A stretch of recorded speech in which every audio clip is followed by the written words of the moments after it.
আসসালামু আলাইকুম, সবাই কেমন আছেন? আশা করি ভালো আছেন।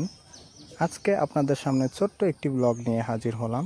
আপনারা আমার সামনে দেখতেই পাচ্ছেন জাম। জামের অনেক উপকারিতা আছে। রক্তে শর্করার পরিমাণ নিয়ন্ত্রণে সহায়ক করে, অ্যান্টিঅক্সিডেন্ট সমৃদ্ধ, হজমে সহায়ক, ইমিউনো সিস্টেম শক্তিশালী করে, ত্বক ও চুলের জন্য ভালো, ওজন নিয়ন্ত্রণে সাহায্য করে। জাম একটি পুষ্টিকর খাবার যা ডায়াবেটিস রোগীদের জন্য খুব উপকারী। এটি ইনসুলিনের কার্যকারিতা বাড়ায় এবং রক্তে গ্লুকোজের পরিমাণ নিয়ন্ত্রণ করে। জাম হজম শক্তি বাড়ায়, গ্যাস্ট্রিক বা অ্যাসিডিটির সমস্যা কমাতে সাহায্য করে।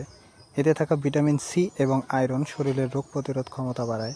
অ্যান্টিঅক্সিডেন্ট ও ভিটামিন সি ত্বককে উজ্জ্বল করে এবং চুল পড়া কমাতে সাহায্য করে। এতে ফাইবার বেশি যা পেট ভরা রাখে এবং অতিরিক্ত খাওয়া কমায়। জামটি আমার বড় ভাই নিজে মাখাচ্ছে। সে লেবু, কাঁচামরিচ, বিট লবণ, সাদা লবণ দিয়ে নিজ হাতে সুন্দরভাবে মাখাচ্ছে। জামের আরও কিছু গুণাগুণ আছে।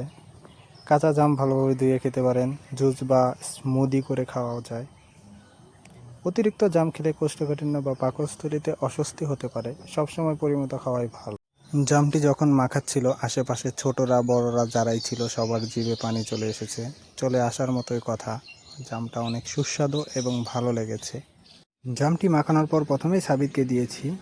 সাবিত অনেক মজা করে খেয়েছে। ধন্যবাদ সবাইকে, পাশে থাকবেন।